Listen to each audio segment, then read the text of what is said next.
Hello guys,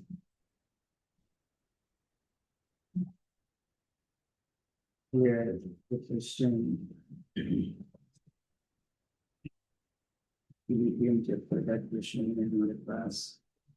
तो क्या बोला गया है क्वेश्चन में, one of a 1 liter vessel maintained at constant temperature shows the equilibrium। तो इक्विलिब्रियम डायरेक्शन दी गई है जिसमें आप देख सकते हो ए गैस से जो B gas into C gas product बन रही है वही सी गैस जैसे इक्विलिब्रियम बना रहा है D gas and B gas के साथ। तो पहली इक्वेशन का इक्विलिब्रियम कांस्टेंट के C1 बोला गया है, दूसरे इक्वेशन का के C2 बोला गया है। इक्विलिब्रियम प्रेशर, तो सबसे पहले तो हमें इक्विलिब्रियम प्रेशर का कुछ रिलेशन दिया गया है 13/6 टाइम्स ऑफ इनिशियल प्रेशर। मान लिया initial pressure Pi and equilibrium concentration of CV दे दिया गया है। Equilibrium concentration of C is equal to 4/9 equilibrium concentration of A। तो हमें Kc1 and Kc2 को फाइंड आउट करना है, ठीक है ना। तो इससे करेंगे, देख लीजिए। सबसे पहले तो अपना टेबल बना लेते हैं। देख लीजिए A gas reversible B gas plus 2C gas. तो अगर मैं मान लूँ क्या दे ही दिया है ना, 1 मोल तो दे दिया है, 1 मोल है तब इसका 0 0। अब ये 1 माइनस मान लिया मैंने एक्स कंज्यूम हो रहा है, तो ये क्या हो जाएगा, ये भी एक्स बनेगा इनिशियली, तो ये क्या बन जाएगा 2x। अभी देखना इधर थोड़ा चेंज हो जाएगा, अभी मैंने सिर्फ फर्स्ट इक्वेशन के रिगार्डिंग भी बताया। अब अगर मैं सेकेंड इक्वेशन ले लूँ, C gas, it reversibly gives 2D gas plus 3D gas, 3D gas। देखो फर्स्ट इक्वेशन में जो C बन रहा है वही तो इधर यूज हो रहा है, तो मैं डायरेक्ट इधर क्या कर दूंगा, इसका 2x कर दूंगा। अब यहाँ पे भी मैं मान लेता हूँ कि अब ये C है वो y मोल कंज्यूम हो गया, तो ये 2y बनेगा और ये कितना बनेगा 3y बनेगा।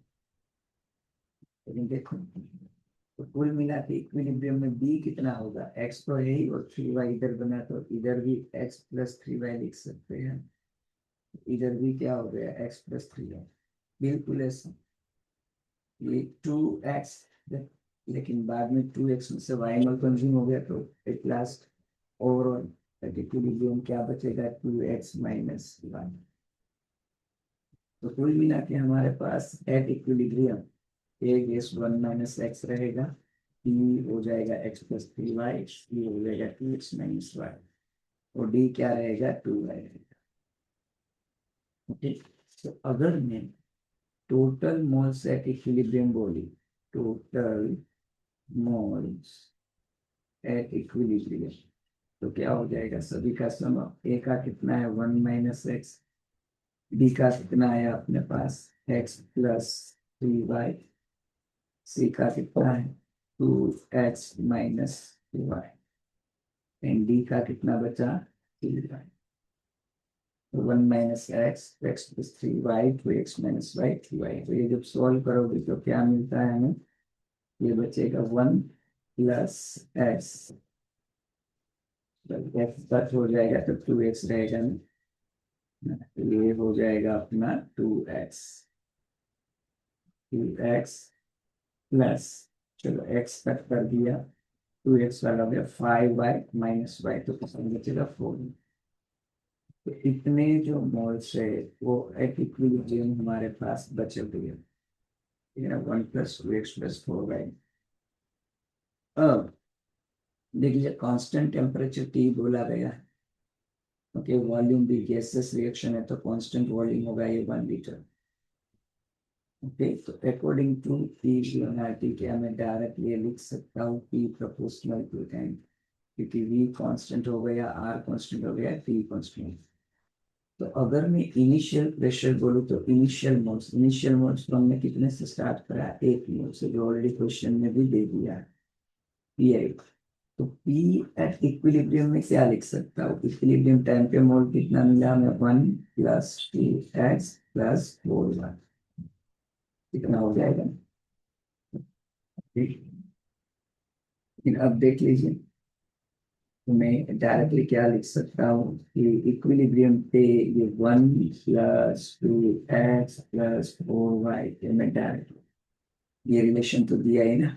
अगर मैं इन शॉर्ट इन दोनों का रेशियो ले लूँ, तो रेशियो और पी आई तो 1 ही है, तो क्या हो जाएगा, 1 + 2x + 4y डायरेक्टली कितना हो जाएगा, 13/6 हो जाएगा। क्लियर है। इन शॉर्ट मैंने इन दोनों का क्या ले लिया, रेशियो ले लिया। तो अभी जब आप सॉल्व करते हो तो आपको इक्वेशन मिल जाएगा 12x + 24y = 7। तो इससे मैंने इक्वेशन बन दी। ठीक? दूसरा रिलेशन हमें इक्वेशन में दे दिया, ये सॉरी क्वेश्चन में दे दिया, ये वाला, concentration of Cl at equilibrium is equal to 4/9 concentration of A at equilibrium। चलो, सी का कंसेंट्रेशन हमारे पास कितना है, सी का कंसेंट्रेशन हमारे पास है 2x - 1, तो 2x - y = 4/9, और ए का कंसेंट्रेशन कितना है हमारे पास, 1 - x, तो ये हो गया अपना 1 - x। तो इसे भी जब आप सॉल्व करोगे तो 22x - 9y मिल जाएगा। ये हो गया अपने क्वेश्चन। अब क्वेश्चन 1 एंड 2 को सॉल्व कर लेना है, क्वेश्चन 1 एंड 2 को सॉल्व कर लेना। तो देखो, कहने का मतलब हमारा जो इक्वेशन 1 है इसे 9 से मल्टीप्लाई कर दीजिए, एंड जो इक्वेशन 2 है इसे आप 24 से मल्टीप्लाई कर दीजिए, तो कुछ इस तरीके का बन जाएगा, 108x + 216y = 63, और एक बन जाएगा 526x - 216y = 96। तो इससे कन्वीनियंस के लिए मैं इस इक्वेशन 3 बोलूँ, इसलिए मैं इक्वेशन 4 लगा। अब दोनों इक्वेशन 3 एंड इक्वेशन 4 का मैं क्या कर दूँ, सम अप कर लूँ, ऐड कर दूँ दोनों को। तो ऐड कर दो तो क्या हो जाएगा, 526x - 216y + 108x + 216y = ये दोनों का सम अप हो जाएगा 150। देखो, y वाली टर्म कैंसिल हो जाएगी, तो हमारे पास बचेगा 636x = 159। तो जब यहाँ से आप x निकालोगे तो वो आपका मिलेगा 0.25, तो x हमारे पास आ गया। ये हमें दोनों के केसी निकालने हैं, और केसी का फॉर्मूला आप सब जानते हैं, अगर KC1 बोल, the concentration of B into concentration of C² upon concentration of A। तो सबसे पहले तो मैं x एंड y की वैल्यू निकालनी पड़ेगी, तो x तो मिल गया, बस कोई एक इक्वेशन में x की वैल्यू पुट अप कर दो तो आपको y की वैल्यू, मान लीजिए मैंने x की वैल्यू इक्वेशन 1 में पुट अप कर दी, तो y की वैल्यू मेरे को मिल जाएगी 1/6, दैट मीन्स 0.167। तो हमारे पास x की वैल्यू भी निकल के आ गई, हमारे पास y की वैल्यू भी निकल के आ गई।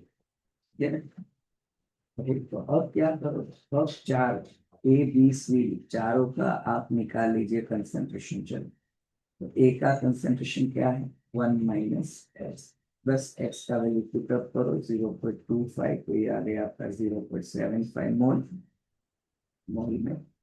बिल्कुल ऐसे बी का कंसेंट्रेशन, बी क्या है अपने पास, x + 3y है, x + 3y, तो x का 0.25 और y की वैल्यू पुट अप कर दीजिए, तो बी की कंसेंट्रेशन भी आपको 0.75 मोल ही मिल के आ जाएगी।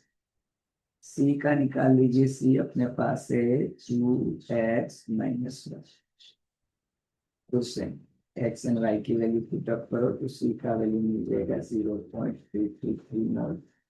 और सेम वे डी का कंसेंट्रेशन अपने पास है 2y, तो 2 into 1/6 that means 1/3, तो ये PM 0.233 मोल लिख सकते हो। एन का सेम बना, सी एन डी का सेम बना अपने पास। बस अब क्या कर दीजिए, KC1 अकॉर्डिंग टू क्वेश्चन क्या लिख सकते हैं, concentration of B into concentration of C square upon क्या है, कंसंट्रेशन ऑफ ए।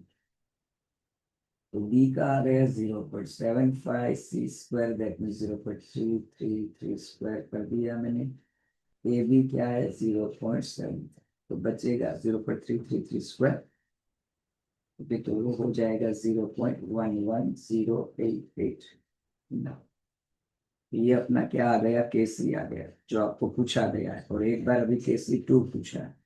तो KC2 का इक्वेशन कैसे लिख सकते हैं, KC2 का लिख सकते हैं concentration of B square into concentration of B cube upon concentration of C, ऐसे लिख सकते हैं। तो फिर से डी का कंसंट्रेशन क्या है अपने पास 0.333 स्क्वायर, डी का आया 0.75 क्यूब, और सी को अपने पास 0.33 है। तो एक एक पावर कट कर दीजिए, ये सॉल्व करोगे तो आपको मिलेगा 0.140। ठीक है, तो बहुत ही बढ़िया क्वेश्चन था गाइस, फिर से देख लीजिए। सबसे पहले हमने क्या करा, क्वेश्चन को अच्छे से रीड करा, क्या क्या दिया है उसके ऊपर हमने फोकस करा। देन आफ्टर दोनों इक्वेशन के हिसाब से हमने जो इक्विलिब्रियम हम टेबल बनाते टेबल बना लिया। अब हमारे पास टेम्परेचर कांस्टेंट है, वॉल्यूम कांस्टेंट है, तो मैंने directly P proportional to N कर दिया। देन आपने जो दो इक्वेशन बनाए, इनिशियल एंड इक्विलिब्रियम प्रेशर वाला, उसका रेशियो ले लिया, तो अपने पास ऐसे इक्वेशन आ जाएगा। इससे हमें एक्स एंड वाई के टर्म में वो एक इक्वेशन मिल जाएगा।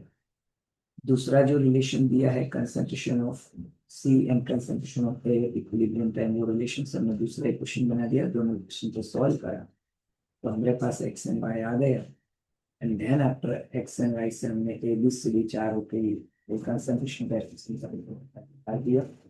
तो इस तरीके से पास अभी भी यूनिट लिखना है, तो इधर आप मोल स्क्वायर लिख सकते हैं, नो डाउट ये मोलर स्क्वायर, और इधर क्या बचेगा, मोलर क्यूब और मोलर 4 एन की पावर 4।